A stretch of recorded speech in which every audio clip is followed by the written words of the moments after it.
Langit tiba-tiba terbuka, sebuah mobil meluncur keluar. Robot ini namanya Thunder. Datang ke masa lalu buat nangkepin alien yang kabur. Temennya si robot hitam langsung ngejar alien itu. Alien masuk lagi ke tubuh manusia, tapi robot hitam langsung narik dia keluar paksa. Setelah alien keluar, wanita itu sekarat dan minta tolong jagain anaknya. Thunder kasihan sama bayi itu. Tiba-tiba penjahat memanahnya. Thunder makin simpati sama si bayi, tapi robot hitam gak ngebolehin Thunder buat ngebawa bayi itu. Mereka ngebuka portal waktu, lalu pulang ke masa sekarang. Tiba-tiba robot hitam mendengar suara tangisan bayi. Dia kaget, kenapa bayi itu bisa ke bawah. Thunder pura-pura gak ngerti. Robot hitam marah, tapi Thunder ngeles mau coba eksperimen sama si bayi. Akhirnya bayi dibawa ke dalam rumah. Jangan lupa like, subscribe dan komen, dan jangan lupa juga aktifkan loncengnya, biar tidak ketinggalan update tan video lainnya. Seorang penyihir gadungan lagi pamer ilmu. Dia bisa datengin angin kenceng. Gak selesai di situ, si Murugi juga ngaku punya ilmu kebal. Langsung aja si ibu nusuk kakinya pakai pisau. Kok masih berdarah? Murugi pura-pura nahan sakit. Tiba-tiba ada orang kemalingan. Murugi buru-buru pergi. 3 pencuri kabur. Murugi nyuruh mereka nyerah aja. Tiba-tiba ada 2 penyihir lain nyuruh dia pergi. Murugi diterbangin ke sana kemari. Para penjahat ketakutan. Murugi balik nyerang penyihir itu, lalu ngeluarin 2 kucing dari kipasnya. Kucing-kucing berubah jadi manusia dan nyerang penyihir itu. Murugi meniru ilmu si penyihir dan bikin si penyihir terbang jauh. Murugi dapat imbalan karena udah nangkep si maling. Dia lihat pengumuman pencarian orang lagi. Pas lihat gambar sebuah pisau, tiba-tiba dia ingat sesuatu. Pria ini menjadikan Murugi samsat. Dia memukul lagi dan lagi sampai tembok pecah, dan Murugi terpendam ke dalam tembok. Murugi pingsan sampai malam, barulah ditemukan oleh 2 pengawalnya. Setelah bangun, mereka menarik Murugi dan melihat benda aneh di balik tembok itu. Sebelumnya, Murugi mencari pedang sakti di sebuah kedai. Karena sotoy, dia ngelawan Master Hyun. Langsung kena sihir. Murugi nggak bisa gerak dalam posisi kayang. Master Hyun menemui seorang penjahat buronan. Dia bertanya tentang pisau sakti. Murugi yang kepo susah payah naik dengan kaki lumpuh. Tapi sampai di atas, Master Hyun terluka oleh monster. Pisau dibuang. Seseorang mengambilnya. Murugi ngejar penjahat lewat atap rumah. Sakti juga. Pas ketemu, Murugi minta pisau sakti ke pencuri itu. Tiba-tiba sulur panjang melemparnya ke sana kemari. Monster kabur. Murugi ngejar lagi dan menghajarnya. Tapi Murugi malah dihajar balik. Dipukul bertubi-tubi sampai masuk ke dalam tembok. Untung diselamatin sama 2 pengawalnya. Di balik tembok yang bolong, mereka melihat sebuah batu bersinar. Di zaman itu, mereka nggak tahu itu adalah pesawat luar angkasa. Esoknya, sebuah pernikahan dilaksanakan. Pengantin pria masuk, tapi ternyata itu adalah Murugi yang nyamar. Dia melakukan prosesi layaknya pengantin beneran. Malamnya, dia kaget mendapati pengantin wanita yang sangat cantik. Murugi mau nyosor, tapi pengantin wanita mengajaknya minum. Ternyata pengantin wanita ini palsu juga. Murugi nyari pisau sakti, tapi kepalanya pusing. Tiba-tiba 2 penyihir datang mencari pisau sakti juga. Anak ini bersepeda puluhan kilometer untuk melihat alien. Sampai di rumah sakit, Ian langsung merekam semuanya. Tiba-tiba ada awan bergerak mendekati rumah sakit. Di balik awan itu ada pesawat alien. Dari pesawat ditembakkan batu hitam. Batu itu mendarat di rumah sakit lalu bermutasi jadi semakin besar. Seorang dokter bukannya lari, malah mendekati batu itu. Tiba-tiba dari dalam batu keluar sulur tajam dan menunjuk si dokter. Sulur-sulur lain keluar dan menusuk semua yang ada di situ. Seorang dokter sembunyi di lemari, tapi ditusuk juga. Ian melihat semuanya dan lari ketakutan. Seorang pria sedang tidur. Saat bangun, ia kaget sebuah sulur mendekat dan menusuk lehernya. Otaknya diinvasi alien. Ian mencoba kabur. Sulur mengejarnya tapi menusuk seorang pasien. Lalu ayah Ian datang. Ian kaget dan langsung lari. Tiba-tiba semua sulur lepas dan masuk kembali ke batu tadi. Orang-orang kembali normal dan lupa kejadian tadi.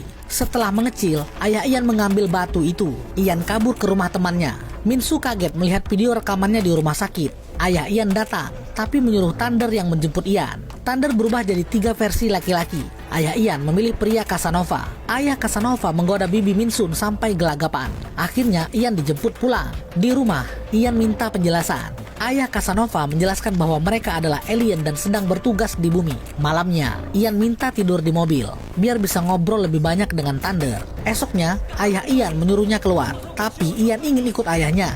Mobil berubah jadi pesawat. Sebuah pesawat alien masuk bumi, terus landing di apartemen. Disusul pesawat lain yang berubah jadi mobil. Dari mobil keluar manusia yang berubah jadi robot. Para polisi bingung. Di apartemen, Dosok dikejar oleh alien. Dia masuk lift, tapi pintunya dirusak oleh alien itu. Dosok menembaknya tapi gak mempan. Alien merah mau ngaktifin alien jahat di tubuh Dosok. Tiba-tiba robot hitam menembus masuk. Ia langsung menghajar alien merah. Perkelahian imbang. Robot hitam menembak dan memukul alien merah bertubi-tubi. Tapi tiba-tiba alien merah menembakkan laser. Laser memantul sampai ngerusak keluar gedung dan hampir kena Dosok. Alien merah lalu mendorong robot hitam.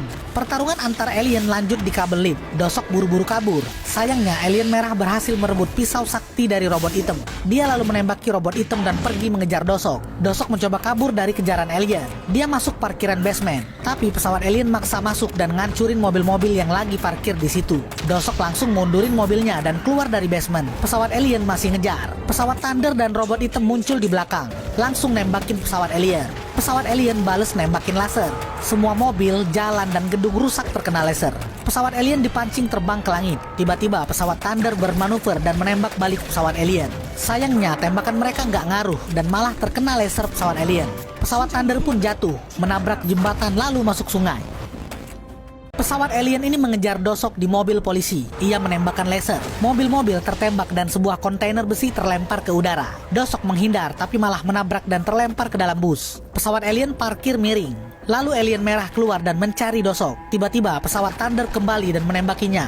Alien merah menghindar lalu melempar pisau sakti ke dada Dosok. Matanya berubah. Robot hitam hendak menyelamatkan Dosok, tapi ditarik oleh alien merah. Mereka terlempar ke sebuah gedung. Misi alien merah berhasil. Ia lalu meledakkan diri bersama robot hitam. Thunder berusaha menyelamatkannya. Sementara Dosok hidup lagi. Alien keluar dari tubuhnya lalu berjalan masuk ke pesawatnya. Saat pintu terbuka, Thunder nyelip masuk. Ia melihat alien itu mengeluarkan zat beracun HAPA yang jika pecah, seluruh manusia yang menghisapnya akan tewas. Robot hitam masuk dan menyerang alien jahat. Alien jahat terlempar keluar bersama 2 balon HAPA. Ia hendak masuk ke tubuh Ian. Untung Thunder datang. Alien masuk lagi ke tubuh Dosok. Ia kemudian meledakkan 1 balon HAPA. Zat beracun segera menyebar. Korban berjatuhan. Zat HAPA terus menyebar. Orang-orang lari ketakutan. Ian pun ikut lari. Kota jadi sangat kacau. Thunder segera menolong orang-orang dan Ian kabur dari zat HAPA. Ian dimasukkan ke dalam mobil dan pergi. Sisa balon HAPA masuk kembali. Tapi kota sudah dipenuhi zat beracun. Ian kecil menyaksikan semuanya dan teringat hingga ia dewasa. Tapi kenapa ya Ian dewasa malah hidup di masa lalu?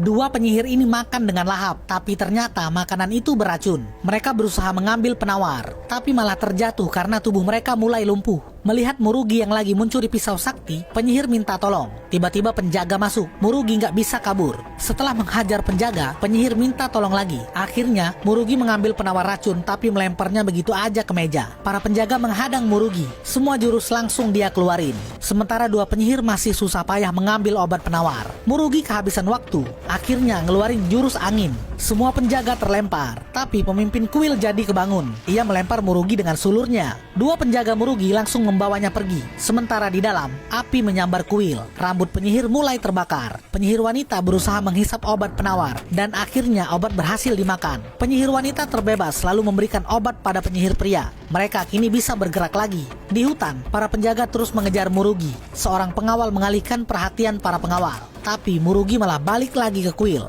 Dia memberikan obat penawar ke Ian besar yang juga memakan nasi beracun. Tapi pemimpin kuil sudah menunggu dan menghabisinya. Ia lalu mengambil kembali pisau sakti. Setelah itu, Murugi dan Ian dewasa dimasukkan ke dalam peti mati, lalu dibuang ke sungai. Ternyata di waktu berbeda, pemimpin kuil dan pengawalnya adalah seorang alien. 2 pria ini melayang di udara, lalu alien keluar dari tubuh mereka. Ambulans datang buat nyelamatin, malah diserang oleh alien. Dosok muncul, ternyata dia adalah ketua alien. Mereka masuk ke ambulans. Ambulans sampai ke tanah kosong. Ternyata pesawat mereka ada di situ. Dosok dan alien lain masuk pesawat. Ternyata robot hitam sudah menunggu. Di tempat lain, Ian dan Thunder harusnya kabur, tapi malah puter balik buat nyelamatin robot hitam yang selama ini Ian anggap ayahnya. Di pesawat alien, Dosok siap menebar zat beracun, tapi robot hitam melempar pisau sakti ke Thunder biar misi alien gagal. Alien langsung nyerang Thunder. Robot hitam menyerang Dosok lagi, tapi ia malah terlempar keluar pesawat. Ian menolongnya dan menyarankan untuk menjebak alien ke masa lalu. Ian lari mengambil pisau sakti. Dosok hendak menyerangnya, tapi ditahan oleh Thunder. Para alien terus mengejar. Thunder membuka portal waktu. Mereka kemudian pergi ke masa lalu. Saat mobil keluar dari langit, ada beberapa orang yang melihat mobil terlempar ke tepi jurang. Robot hitam menyerang Dosok, tapi terlempar oleh sulur tajamnya. Robot hitam menahan Dosok dan menyuruh Ian dan Thunder kembali ke masa depan. Tapi sebelum itu terjadi, tangan robot hitam diputus oleh Dosok. Tiba-tiba Ian menembak Dosok berkali-kali. Dosok kesal dan mendorong mobil masuk ke jurang. Ian tenggelam dan terpisah dari pisau sakti.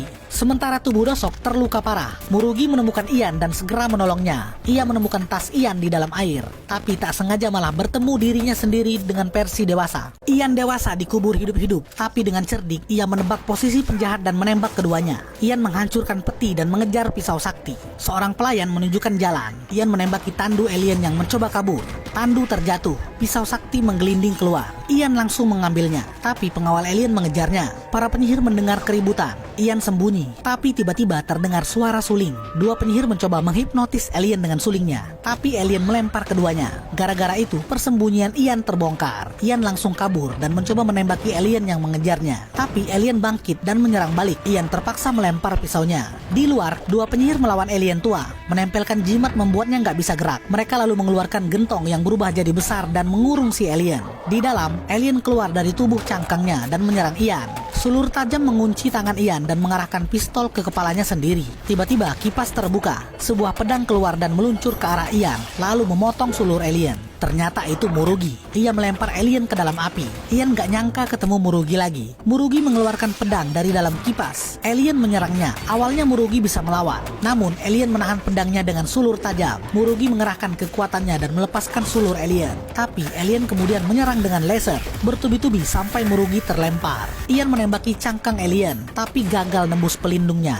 Alien ini menyerang Ian dengan sulurnya. Penyihir wanita segera membantunya. Dengan cermin ajaib, ia membuat tangannya jadi besar, lalu mencengkram alien itu. Tangan raksasa keluar lagi, mendorong alien ke tembok. Tapi kemudian, alien mengeluarkan laser membakar tangannya. Penyihir kepanasan. Alien menyeretnya sampai cermin terlepas dari tangannya. Keadaan makin parah ketika gentong berisi alien mulai retak. Murugi keluar dan menyerang alien, tapi kembali terlempar oleh lasernya. Alien siap menghabisinya. Murugi melompat dan mengayunkan pedangnya. Tangan alien putus. Pertempuran kembali berlanjut. Murugi dengan sigap menghajar dan menusuk alien itu. Penyihir wanita menyuruh Ian menembak cangkang alien dengan cermin ajaib. Ian segera mengambil cermin itu, melemparnya, lalu menembak melalui cermin itu. Peluru berubah jadi besar dan menembus cangkang pelindung. Tubuh alien terjatuh. Pisau sakti terlempar. Alien marah dan mengejar Ian, tapi Murugi kembali menghajarnya. Hampir tertimpa batu, Ian berhasil mendapat pisau sakti. Ian hendak lari, tapi tiba-tiba alien kedua mengamuk dan keluar dari gentong sakti itu. Alien berkepala tentakel keluar dari tubuh pemimpin kuil. Ia berjalan marah ke arah Murugi. Ian muncul dan memancingnya dengan pisau sakti. Murugi menyuruh kucingnya membantu Ian. Ian pun kabur ke sungai, lalu mengayuh perahu sekuat tenaga. Alien mengikutinya. Ian membuang obornya dari perahu. Ketika alien sampai di perahu, Ian sudah tidak ada.